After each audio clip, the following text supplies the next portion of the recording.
Asante, majina yangu ni Christine Koki. Mimi ni katibu maendeleo ya wanawake Machakos County, na leo hii tuko hapa wamama wa maendeleo ya wanawake kusimama na gavana wa Vinya wakati huu. Na tusimami naye kwa sababu tu ni mwanamke. Tunasimama naye kwa sababu ni kiongozi shupavu, ni kiongozi ambaye anaweza, na ni kiongozi ambaye tumeona mabadiliko katika Machakos County. Kwa hivyo tunataka kukashifu hawa viongozi wengine, ma MCAs, wale wamekuwa wakiongea, wanakusanya watu, wanaanza kumpiga, wanaanza siasa na si wakati wa siasa. Kwa hivyo tunawaambia wa keep off our governor. Hiyo ni governor ambaye tulimchagua, ni governor ambaye tunampenda, ni governor ambaye tumeona kazi yake. Tunajua imekuwa ni mtindo katika siasa za Kenya, na huo mtindo naomba tu usifike Machakos. Umekuwa ni mtindo, wanawake wakiinuka viongozi wanatafutiwa njia tu za kuwashusha, njia tu za kuwapaka matope, njia tu za kuharibia future yao. Kama kweli wanawake hawawezi, ama kweli kama viongozi wa wanawake si mzuri kama vile wanavyoonyesha hao MCAs, kwa nini basi tusomeshe watoto wetu wa kike?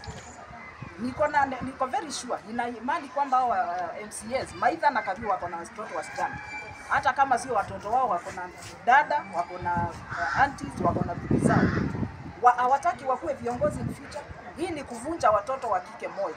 Na sisi kama wamama viongozi hatutakubali watoto wetu wa kike wavunjwe moyo kwa kuona mtu akiinuka kwa uongozi kama ni mwanamke, watu wanainuka kumpiga bure tu, kumtafutia visababu ambavyo hazipo.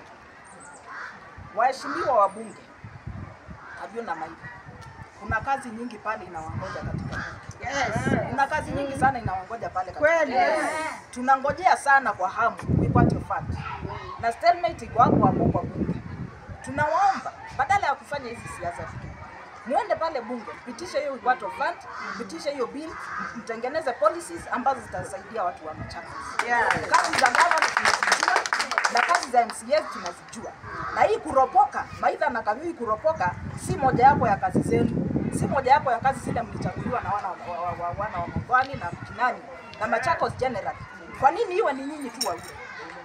Lakini kama vile Wakamba wanasema, katika soko hakukosi wenda wazimu. Huenda ikawa hapo kuna vile kulienda. Hivyo watu walaumu sana.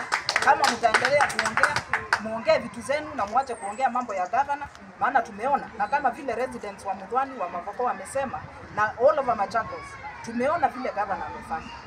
Na hii ni miaka miwili tu. Ikifika miaka mitano, ikifika miaka 10, si Machakos yote itakuwa imebadilika. Tuna imani na tunataka kusimama na governor na apatiwe nafasi ya fanya kazi yake. Si eti ni mtu alirokotwa tu mahali, she has experience. Ako na experience na ako na ufahamu wa mambo ya uongozi. Kwa hivyo tunamshukuru sana, tunasema ni asante, na pia watoto wetu watolewe kwa midomo yao. Tulizaa vizuri, tulizaa watoto wazuri, tulizaa watoto wa kuheshimika na wakuwe na future nzuri. Hatutakubali, na tunaomba hata kama ni kupelekwa mahakamani akaweze kustafu aelezee hizi shule ambazo zinasema wanakuza milishia. Those are very serious allegations. Kusema ati milishia wanakuzwa hapo, those are serious allegations. Aeleze vizuri na apeane evidence. Ni bunduki ngapi ameona zikigizwa hapo ndio wafundishwa kushika. Ni vita gani wanafundishwa pale ndio waseme hao ni milishia. Tunajua hao ni wale viongozi wamekuwa wakitumia watoto wetu vibaya. Kupenda madawa, kufanya mambo ya magendo, kuwafanyia kazi child labor, na hizo ndio tunakataa. Wamekuwa wakiwatumia kwa child labor, kuwatumia hata kupenda madawa, na hizo ndio hatutakubali kabisa. Gavana, usirudi nyuma. Watoto wetu wako mikononi mwako. Wa future yao iko mikononi mwako. Kwa hivyo fanya kazi yako na ujue kwamba tuko nyuma yako na Mungu anakuongoza na Mungu yuko pamoja nao.